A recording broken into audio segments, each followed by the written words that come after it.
Super Supportive by Sleyca. Chapter 101. Anesidora time, 7:15 p.m. In F-City, there was a neighborhood where apartment blocks and towers gave way to rolling lawns, miniature patches of forest, and sporting fields. The mansions, decadent odes to magical architecture, nestled around the curves of artificial hills or in groves of trees, strategically planted to give the owners the illusion of space and nature in a city-state where those two things were precious commodities. The boy found the address he'd been looking for in a thatch of bottle-brush-shaped trees that backed up to the largest racetrack on the island. He walked along the edge of a paved driveway that was crammed with parked luxury cars and motorcycles. One of his hands clenched the handle of a heavy metal cooler. The other worked nervously on the edge of his jacket. He flinched as a drone sailed over his head, and again as one of the rocks lining the drive, apparently an artificial one, suddenly played birdsong through a hidden speaker as he passed. Private property warnings flashed on his interface, and he checked the address in his messages again. This was it. This was the spot. He drew in a breath and knocked on a tall, smooth bronze door with no apparent handle. It opened, and a woman with cat-eye contact lenses blinked at him. She was wearing a leopard print bra and jeans. He didn't know where to put his eyes. "I'm here to see Orpheus," he said. She leaned forward and looked at his cooler. "Hey, that's great!" She almost stumbled over her own high-heeled boots as she stepped aside to let him in. "Orphe, there's a guy here for you." There were people moving through the house behind her, walking up a floating staircase, pressing each other against a railing, laughing at nothing in the floor beside a 4-foot-tall antique vase. "He's not coming. Go to him. Go, he's on the veranda. Take your shirt off. Get comfy with us." She hugged him as he passed, and he blushed. He didn't take his shirt off. It took the boy a long while to find who he'd come to see. The man wasn't on the veranda, but outside, floating on an inflatable chair in a pool that had been heated hot enough to steam. He was completely naked, which was less of a shock after the amount of nudity the boy had encountered on his search through the house. The drone he had seen earlier hovered over the man, drizzling his forehead with something that looked like honey. "Orpheus," said one of the women in the pool. "Orpheus, I think the presents you promised are here." She took a swig from a bottle that didn't look like it had originated on Earth. The float Orpheus was on rotated slowly. He drifted over to the side. He blinked up with blown pupils and at the boy with the cooler. The pool lights in the water below him suddenly caught on and glowed an eerie green. The sun hadn't set yet. It was probably on a timer. Just a coincidence. "You bring the drugs?" Orpheus asked. Were they just going to talk about it casually like this, out in the open? "I brought you some snacks." "Ha-ha! All right. Jacob, wasn't it? How did someone your age get your hands on the good stuff? Hand them over. Your half of the deal is in the cabana over there. Good luck hauling it out of here. It's heavy." Jacob leaned over and held out the cooler. Orpheus took it in both hands. A brown-haired girl, remarkable mostly for the fact that she was fully clothed in slacks and a polka-dotted blouse, was sitting on the edge of a teak lounge chair. She glanced over at Orpheus and raised an eyebrow. "Aren't you even going to check to make sure your snacks are there so you can destroy your organs properly this time? For all you know, he brought you takeout." Orpheus ignored her. He set the cooler in the water. "Hey, it floats!" Eager to take his earnings and leave, Jacob hurried over to the cabana. There was a padded duffel bag on the pavement beside some kind of alien hookah. He squatted and unzipped it. The thing inside looked like an aquarium full of yellow oil and clear water. A small silver ball floated in the precise center, and the place where the two substances met and refused to mix. There were less parts than he was expecting, no mechanicalness to it. Jacob preferred the open complexity of wires, pipes, and circuits to something so obviously not of this world, because the complexity was still there. It had to be, for this thing to do what it was supposed to do, but it was all hidden, all magic. It made it feel not quite real. He pointed at the object to target it, then said the name of one of his talents, Device Identification. His interface responded. Device, Submerger. Device status, complete. That was less information than he was hoping for, but it was enough. The submerger would help him, and then it would help the people who were helping him, and then... "You have to shout the name of your talents to use them?" asked a voice from behind him. Jacob looked over his shoulder to see the girl standing on the entrance of the cabana. One of the canvas curtains was almost brushing her hair. You might want to work on actually learning how to use your powers without the contract holding your hand, instead of doing whatever it is you plan to do with that. I don't see how my life is any of your business, said Jacob. She shrugged. A mini drone appeared under her head and made a cute, cartoonish snapping sound. He looked up. Did you just take my picture? Yes. Why? Because my brother is giving you extremely rare magical equipment in exchange for a few illegal potions and snorts he could have gotten in other ways. Stolen equipment. It's not his, you know. He's a brat in his 30s, so you're getting something extraordinary practically for free. I dislike that. Who are you to... I'll keep this. She shooed the drone away. Maybe one day you'll be something other than a drug dealer, and I'll ask you to pay off your debt. I don't owe you anything. I made a deal with Orpheus Velra, not whoever you are, and I'm not a drug dealer. She arched a perfectly plucked brow. Did you not just deal drugs? He stared at her. She smiled, waved, and left. In F City, there was a neighborhood where the skyscrapers seemed to grow taller by the year. Nautilus Needle crowned the district. Its silver spire glimmered like a Christmas tree topper, and the protective helix shields wrapping around it were visible from every exterior angle. If you could afford right-mate shielding devices for an entire skyscraper, you wanted people to know it.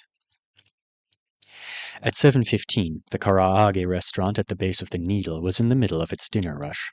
The doors barely had time to close before they opened once more to let customers in and out. A woman in a caramel-colored pantsuit stepped inside, and an employee hurried over at her wave. The girl smiled. Hello, do you need help with your order today? Someone took the calligraphy menu out of the window, said the woman. Why?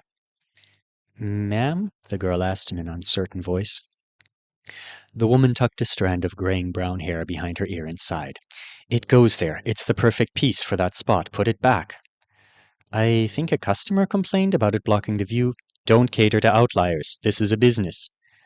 I don't Miss Barre! Miss Manon Barre! You've come back after only a week this time. I'm flattered. The owner of the restaurant trotted over and took her hand in both of his. Shaking it, he said, The usual? Yes, and have someone find the big menu. Your exterior is out of balance without it. Mo, go find the menu, he said to the girl. Make sure you put it back exactly where it was. All right. She's new, he explained to Manon. She doesn't know what your advice does for us. As the girl headed toward the back of the restaurant, he called, And keep venting the scent onto the sidewalk. That's what I hire a skyshaper for. A few minutes later, the menu was back in place, and Manon was crossing the street, one hand gripping a paper bag already flecked with grease, and the other wrapped around a cherry lemonade. She sipped it, and her eyes fixed on the words floating in front of her eyes, instead of the people, shops, and cars around her.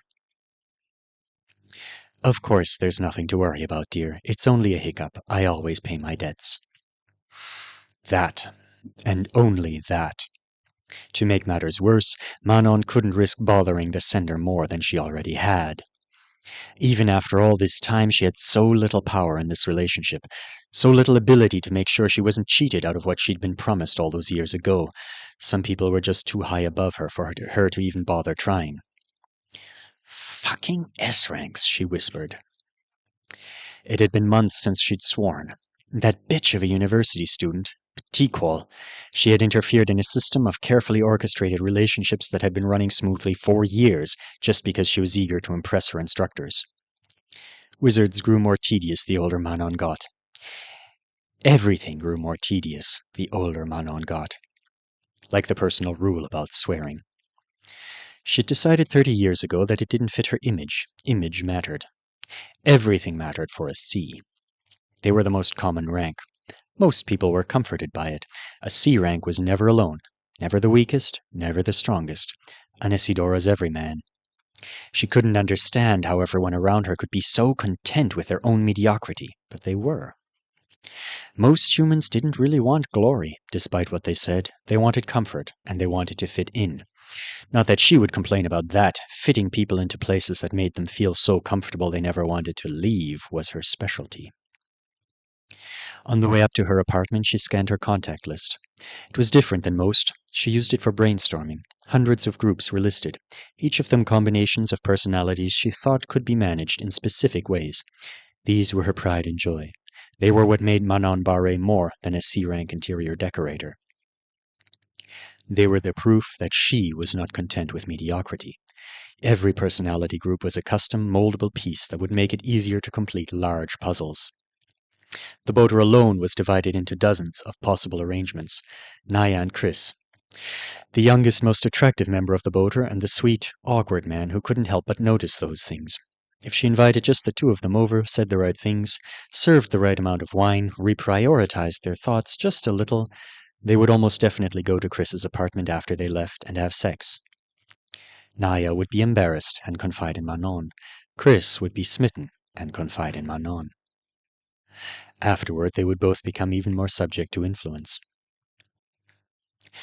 She wasn't a sway. She couldn't create ideas for people. She could only arrange what already existed in their minds, a little clumsily, a little blindly, using a skill that was best at making sure people positioned their sofas correctly.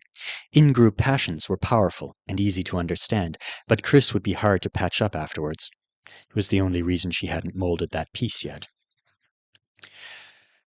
Her thoughts hovered over the Carl-Chris-Laura group. She could always put them together and take them somewhere that would allow Carl to play at his version of manly posturing. Maybe the golf course next time. He liked that game. Laura's knee was fully healed, and her spirits were finally up again. She had a damsel fantasy that got worse when Chris was around. Careful placement and suggestions would make her pretending to be hopeless, in an effort to make Chris notice her. Manon would prevent Chris from doing that. Instead, Carl would get to be an expert on the use of a putter or a driver, or were there more types? Some kind of ball hitter, anyway. Manon didn't actually play golf. She played people. Carl probably does require the boost. If Laura had damsel fantasies, then he had dominance fantasies. It was a painful character trait for a low rank living on Anesidora, but it made him useful. He could easily be persuaded to take risks the others would have to be ever so gently steered towards.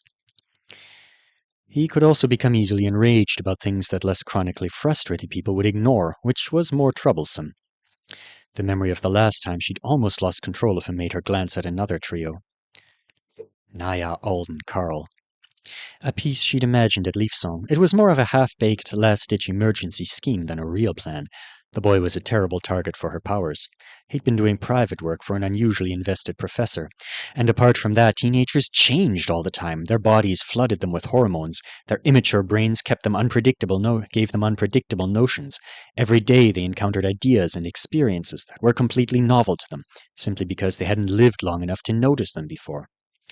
She could shove them in one direction, but they might turn around and run in the opposite 10 minutes later, because they'd suddenly discovered butterflies, French kissing, or communism. Most adults were more finished. But the piece hadn't relied on Alden anyway. Naya would have spent time with him with little prompting. She wouldn't have been interested in a 15-year-old, but she would have jokingly flirted if given enough of a push. Could all be tailored so that, at a particularly bad moment, Carl would see a woman who never gave him the time of day batting her eyes at a higher-ranking boy who was making more than twice his salary. It would be a knife plunged into his insecurities about himself. Manon couldn't really plan it out beyond that. But if the pieces around that moment were all correctly placed, she thought it would have ended with Carl starting the fight away from the rest of the boater. He would be fired. The boy wouldn't be invited back to Leafsong either. The Artonans wouldn't have been perfectly sure who was at fault for the quarrel, and the absence of perfect surety, they'd simply blacklist both of them from working there again. Pineda's job for the next year would likely be resecured, but much more importantly, Betiqual would have been blamed for mismanaging the Avowed on campus. Manon couldn't afford for her to have the position again. And she won't be there now. I'm glad it worked out without me having to create such a sloppy 3-person puzzle piece on the fly, she thought, as she stepped out of the elevator into her apartment, and cutting Carl loose would have been a shame. She kicked off her high heels and walked across the cold marble in her hose. The apartment had been Hollywood glam for a couple of years now. Manon, who could find styles to suit anyone, could never seem to find one that suited herself for longer than that. Most adults were finished. Most C-ranks were content. She was different. Even the part of her that chose textiles for her own enjoyment refused to be satisfied. She stepped over to the window to look down on the people below her. It was lonely, at times, but it was better to be lonely than to be average, wasn't it? She shoved a nugget of the fried chicken into her mouth and looked around. She had a team of rabbit maids clean the place twice a week. It was so flawless she'd probably need to scuff it up a little if she ever tried to sell it. People thought they wanted perfection, but true perfection made them feel their own flaws more. But Manon liked true perfection. The one object that didn't fit with the rest of the place stood out like a sore thumb to her eyes. It always stood out, no matter how she changed the style of her home. That was the way it should be, an eyesore. A thorn she refused to stop pressing her thumb against, for fear she'd forget it and enjoy the rose. She stepped over to the bookcase. The device was on the second shelf. She'd found it in a shop, long ago. It had been ugly then, and it was now, too. Some rights project, no doubt. It was a 15-year timer. The sand in the left side of the horizontal hourglass shape slid over to the right, 1 grain per minute, more than 500,000 grains per year. So many individual moments that added up to a pathetic handful of dirt. The left side of the glass was nearly empty. Manon stared at it. She ate the chicken. She shoved the pieces into her mouth faster as she watched another grain of sand disappear. She thought of Leaf Song. She wished, pointlessly, that the Artonan year could be shorter. It was close to 15 Earth months. Of course there's nothing to worry about, dear. It's only a hiccup. I always pay my debts. She thrust 2 pieces into her mouth at once, barely chewing the meat before she swallowed. Her oily fingers dove into the bag again and scrabbled against the crumbs at the bottom. Blinking, she looked down at it. It was empty. 20 pieces gone just like that. She told herself she was planning to save them for later, but she wondered if that was true. She'd eaten all 20 last time, too. She felt stuffed. The heartburn would hit soon. Manon had never had heartburn until she hit 50. She'd never had gray hair. She refused to fix either problem. More thorns to remind herself of what really mattered.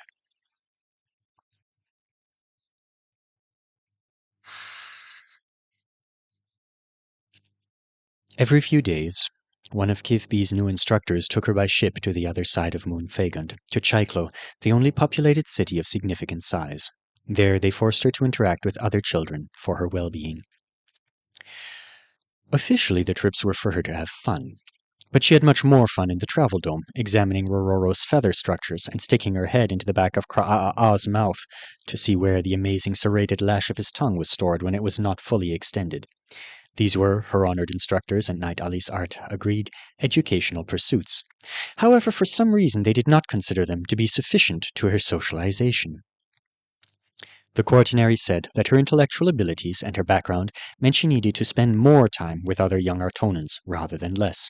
Playdates were arranged with local families and schools.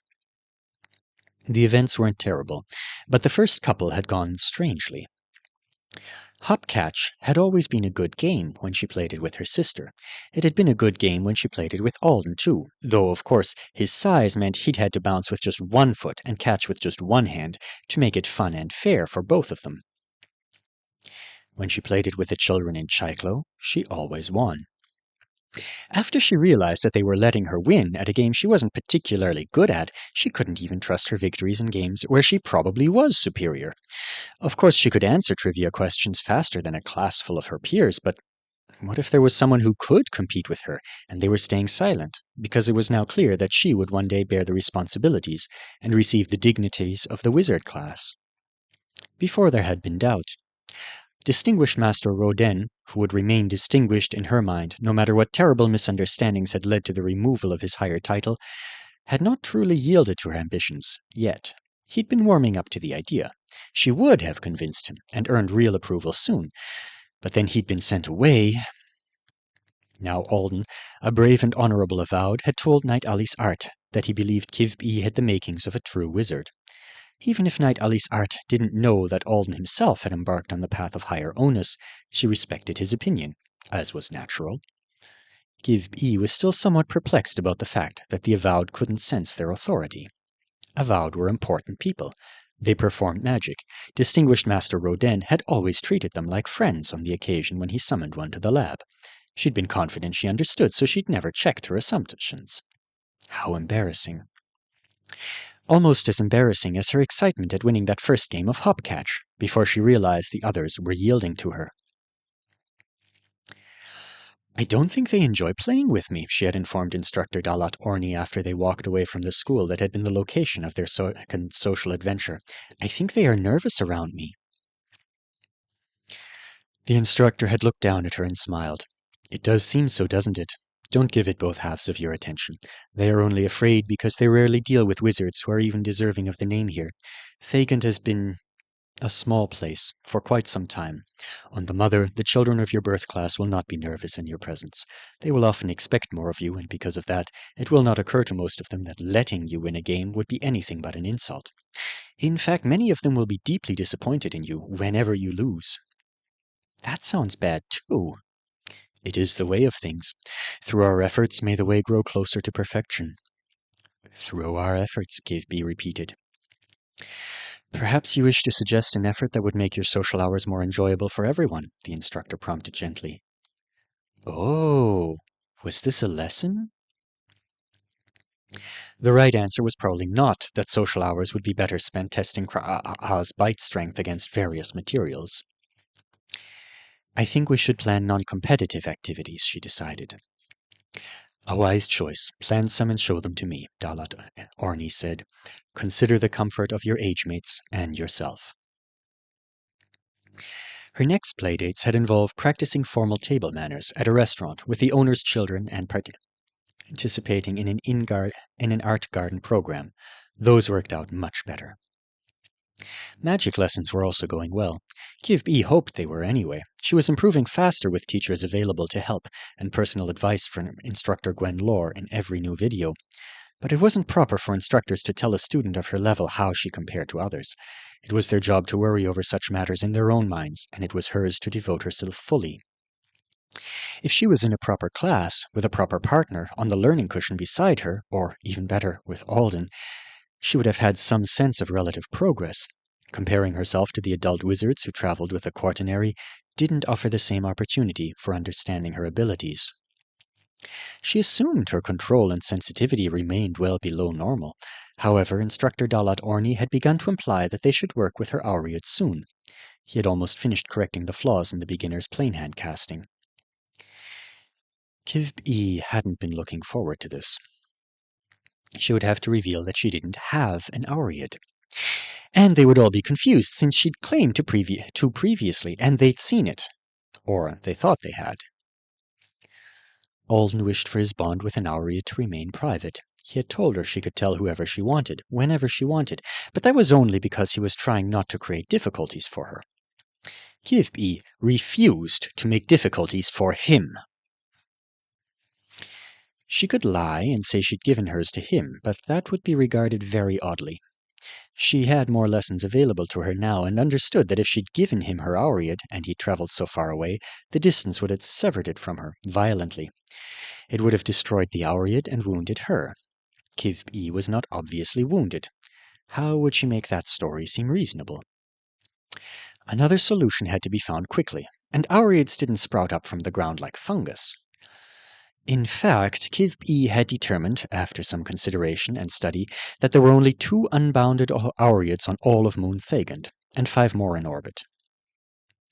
There was one here in this travel dome in a spell-locked case. It, like the 5 on the larger ship, was for Ahli's Art or the wizards traveling with her, to use if their own Aureates were severed. Or if, during that course of the long voyage, they progressed with their castings to such an extent that they wished to bond a second one. Kivby couldn't take any of those. She would have, since 6 spares was an excessive number of Aureates for the Quaternary's group to possess. It was a quantity they would only need if they encountered truly awful problems during their travels. But she couldn't open the boxes, and even if she could, she suspected the Aureates would be inventoried at the end of the journey. Adults love to inventory things. At the lab, entire days had been devoted to making sure everything was where it was supposed to be and what it was supposed to be. That left just one option, only one on this side of the solar system. Her plan to obtain it had already been in motion for 3 Earth weeks. Kivby liked to think in Earth weeks with one half of her consciousness, so that she always knew what Alden was probably doing. Right now it was Monday night on Anesidora, Since his last set of videos, he would have achieved his goal of entering an educational program that would help him on his journey to become the best avowed. He and beautiful fat Victor the Kiat would be living in a school, and they would have access to instructors all the time. By the time she received his next video, she would be a robber in addition to being a laboratory bomber. She was sure he would not mind. While Alden and Victor were learning from the human instructors, Kivb was at the local museum of the Empire with hers. She was accompanied by a group of other children who had been invited along for her socialization, and by Kraa, who had forced his way into the experience after she had maybe exaggerated the amazing terribleness of the antique weapons on display in the museum. Kraa was an important part of the plan. People looked at him a lot whenever he was around, which meant they looked at everyone else less. 2 eyes on the Grivik avowed at all times. Very silly. Kivb clenched her fingers as they approached the room where the unbounded Auread was stored. It was part of a collection of magical tools. She had seen it once before, when her father had brought her and her sister here. It's still there, she thought as they entered the room. It's still out on the table, like I remember. None of the wizarding supplies in this room were dangerous or fragile, so of course none of them were displayed with barriers between them and the public.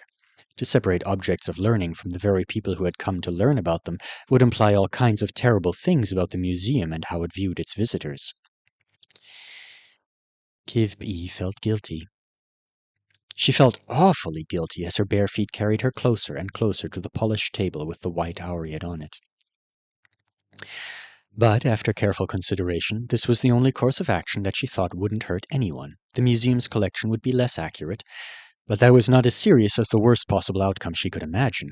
What if someone took Alden's Auread from him? Kivb had now realized her own understanding of Avowed wasn't perfect. Alden seemed to sense some risk to himself. She would trust his judgment. He was supposed to have an Auread. He did have one, and it was a lovely shade of purple blue that was now also her favorite color, and it absolutely was forevermore. It was his. He had bled for her. She had smelled it. She had seen it when they cut off his clothes. What if Rororo hadn't been there? Alden was going to be the best avowed, and they would both be wizards.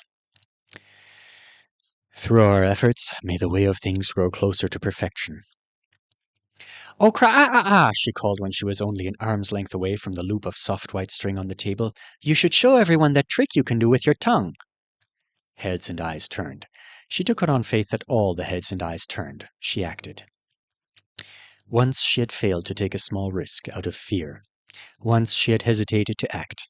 It had cost her almost everything, and it had almost cost Alden everything, too, although he would never admit that it was true. Kivb, her father had said on that last most awful day, this human is an avowed. Distinguished Master Roden has sent him to help us. Be brave for your sister. Kivb wouldn't be someone who hesitated any more. A couple of hours later, when they left the Museum of the Empire, she had an Auread in her pocket. It was real. She'd been a little afraid that it wouldn't be. What if she'd been wrong? And they were much too valuable to be left out on tables, even in an important educational location. What if instead of a real Auread, it had been a fake, like the one she'd left in its place? It was a perfect-looking fake. She'd tried to make it herself, but she'd quickly realized she wasn't talented enough to get the sheen right. She'd asked instructor Dalat Orni to make it for her, claiming she wanted to give it to one of her dolls. Fortunately, the instructor didn't keep track of her dolls, so she didn't realize that she didn't have an Artonan one. They took the personal transport ship back to the travel dome. It was a long trip to the other side of the planet, but they would arrive in time for third meal, a quirk that the Quaternary enjoyed every night. "Instructor," said Kivb, her fingers still stroking the string in her pocket the way she'd seen Alden do so many times after he'd bonded with his own. Perhaps the more she mimicked him, the braver she would be. "I would like to take a morning name." There was a pause. "I see," Dalat Orni said. "That is a very serious decision. Have you thought about it through as carefully as you can?" "I will not live a life that would bring shame to it," she said. "I wasn't sure before, but I am now.